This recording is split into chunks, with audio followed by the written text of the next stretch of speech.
жай құр есеп тыңдап, бәрі жақсы екен, шығысымыз көбейген екен деп кете беретін жай жиналысқа жиналған жоқпыз ғой. Сондықтан жауаптарды нақты бергендері дұрыс деп есептеймін. Рахмет. Жауап бере аласыз ба? Жоқ. Сіз жауап бере аласыз ба?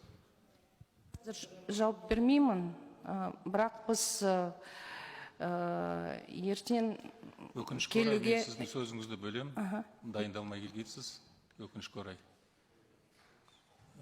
Мемлекет басшысының тапсырмасына сәйкес ешқандай дайындықтарыңыз жоқ, өкінішке орай. Мүмкін жасалып жатқан жұмыстарды көп шығар. Бірақ сіз сол жұмысты бүгін айта алмай отырсыздар. Сондықтан егер қажет деп табатын болсақ, біз бүгінгі отырыстың нәтижесі бойынша басшыңызға арнайы хат жазамыз. Ол не деген жаңағындай сөз? Біз жазбаша жауап бере салайық.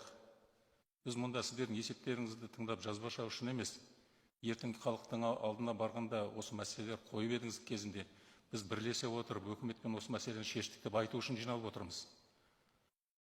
Заңнамалық қолдау керек болатын болсын, қолдауға біз дайынбыз сіздермен бірге. Барлық мәселелерді осы жақындаған энергетика министрлігі қойған кезде біз оны бір күннің ішінде қарап, жан-жақты экспертизасы келесі күні заң талабы ретінде оны қараған болатынбыз. Сіздер жағынан ешқандай бүгінгі күнде қолдау жоқ. Сондықтан дайындалыңыз.